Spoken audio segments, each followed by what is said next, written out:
这个热闹的五一，你有没有出去挤一挤？每到五一、11长假，中国人都会经历一场集体式的折腾。你以为堵车只堵公路吗？现在是连水上也堵。看看漓江上上演的现代测评大战。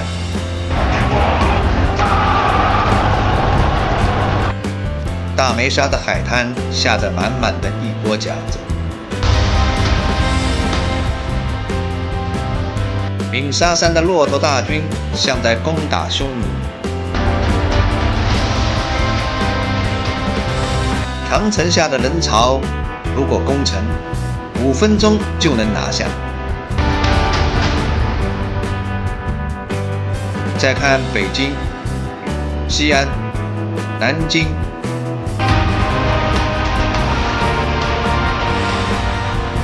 杭州西湖这些地方，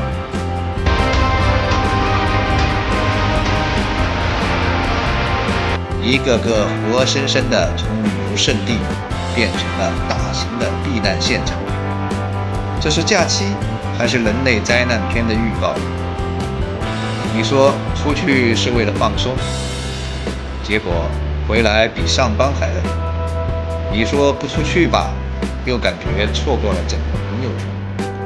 这不是个别人的焦虑，而是14亿人被硬塞进同一时间表里的共同命运。那么问题来了，中国人的假期为什么总是这么痛苦？今天我们就来聊聊调休制度背后那些不被说出口的制度设计。中国假期最魔幻的一点是，看起来我们放了很多的假，实际上是把你自己的周末挪过来用。你以为五一放5天，不，其实只有2天是真的，其他都是拆东墙补西墙调出来的。调休最常见的组合就是上6天半，放5天，回来再连着上6天半。这不是休假，这是把生活的节奏彻底的搅乱。集中时间出行，高速公路挤成一坨一坨。你那边路况怎么样？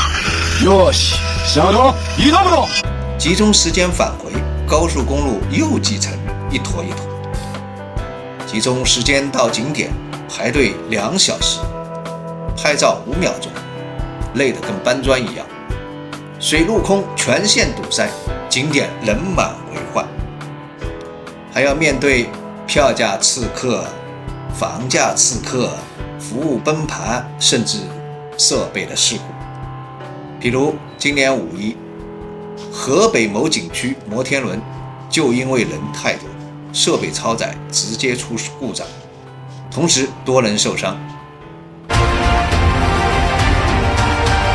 贵州4艘游船侧翻的事件，你看视频了吗？70个人落水，10人死亡。5月4日下午16时，失联人员被救援人员找到，但无生命。泰山年轻的情侣翻墙，差点殒命。这些事故如果出现在欧美国家，那算是大新闻了。但在我们这儿，长假期间来一些都是正常的事儿。再看看这些密密麻麻的人群，如果有什么病毒滋生，那么传播速度应该是可以想象的。调休制度的最大问题是，它把全体的中国人像沙丁鱼一样，在5一、11这2个时间点里往里塞，统一安排在了同一个时间点出行。不是人太多，是你没有给大家选择分散的机会。而别的国家呢，都是错峰，假期错峰，我们是假期挤爆。这时候就有人说了，中国人多嘛，没办法。错，大错特错。我们来看一看数字。新加坡的人口密度每平方公里8000人，是上海的2倍，北京的6倍。中国呢，除了深圳、东莞，几乎没有几个城市的人口它超过4000的。我是说人口密度啊，超过4000的。可人家假期照放，旅游照走，哪有这么惨烈的沙丁鱼现场？东京、大阪、首尔，你什么时候见过他们节假日这么地狱式的拥堵？为什么？因为大家假期分散，不搞全国统一调休。全世界大部分国家的假期制度是这样的，法定节假日大家一起放，但通常只放1天到2天。真正的长假靠的是年假，也就是企业必须给予员工的带薪休假，而年假由员工自己安排，想什么时候走就什么时候走，自然它就分散了出行的高峰。那么中国呢？绝大多数打工人连5天的年假都享受不到，不是法律没有规定，而是你敢休吗？中国劳动法明确规定，工龄1年以上至少就有5天的年休假，10年以上就有10天的年休假，20年以上就有15天的年休假。但现实是，大部分私企连双休都做不到，更不要说什么年休假。你敢休，就等着绩效被扣，同事内卷，老板给你穿小鞋。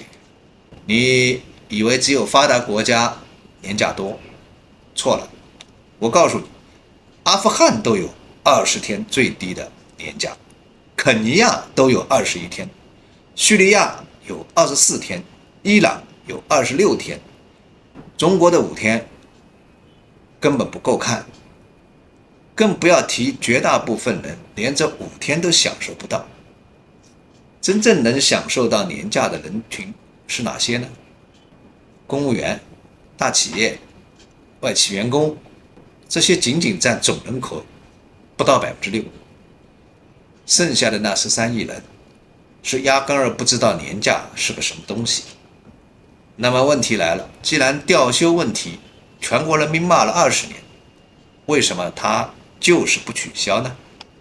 答案是，它不是无心之失，它是有意为之。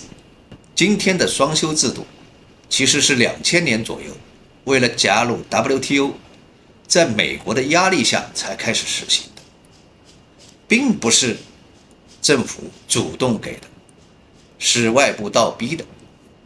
至于调休，从它一诞生就是个服务体制的工具。调休的本质是集中安排全国人民的节奏，统一制造情绪场。政府可以精准地预判哪些时间点人最多，话题最热，情绪最易波动，然后在这些时间点安排舆论引导、流量话题、宣传战役等等等等。比如长假期间，央视一定要播的是什么呢？假期消费火爆，经济全面回暖。哪怕你在泥潭中排队排崩溃，媒体也能把你拍成全民热情洋溢的赢黄金周。哪怕你是宅在家里，也逃不过调休的魔爪。正常的生活节奏被打乱，节前节后直接混乱。调休永远不会增加你的总休息时间，它只是把零散的双休日东拼西凑的挤成一个假日的香肠，吃进去是香的，拉出来却是一地的狼藉。排队、堵车、赶路、疲惫，最后发现你自己不过是被系统有序调度的一个齿轮而已。这当然不是休假，是被他们拿来炫耀的仪式感。而最讽刺的是，这个让全国人民吃尽苦头的制度，他们还要包装成人民的福祉，什么连休5天、假日红绿、文理消费，这些词听上去多么的幸福，但你细看，5天当中只有2天是真放假，其他都是借来的、换来的，这是贷款型的放假，提前透支的那种。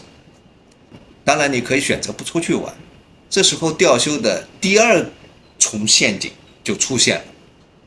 调休制造了不得不出行的集体焦虑，因为假期只有这几次，一年只有这几次，年假又几乎没有，所以全国人民都集中在这几天集体放松。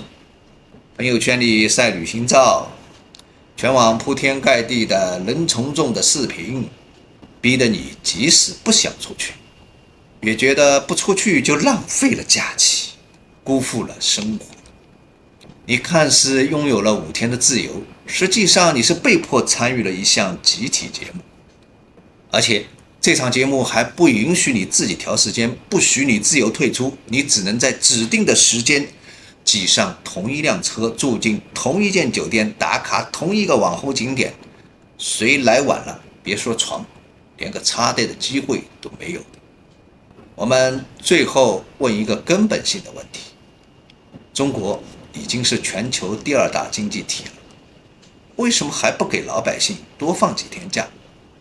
因为中国的经济很大程度上是靠低人权红利赚来的。全球最长的工时、最少的假期、最低的劳动力成本，放眼天下，还有比国人更勤劳、更听话的牛马吗？一个不需要休息、不敢请假，还被宣传为吃苦耐劳是美德的劳动群体，才是资本最理想的劳动力。你休假就是损失，你加班就是效益。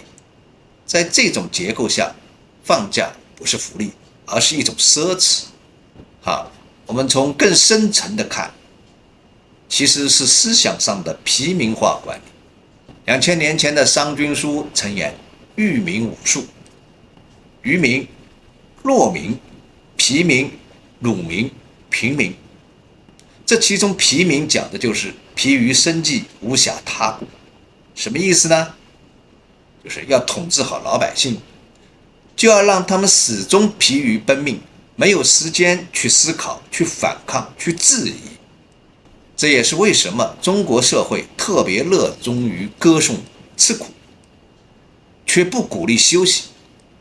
当你开始思考，为什么我这么累？为什么别人能休息我不能时，体制就会感到不安。所以真的不是路堵，只是路是被设计的只有一条。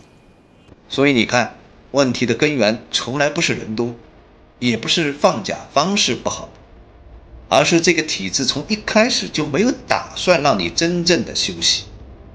你以为是假期太短，其实是选择太少；你以为是安排不合理，其实是制度不允许你有弹性；你以为自己是在旅行，其实是在制度设计下奔波。调休20年不是巧合，只是一种刻意。在这个盛世的假期里，每个累瘫在床的你我，穿着假期的盛装，却依旧是牛马。谢谢收看，我是趣味不正经，我们下期再见。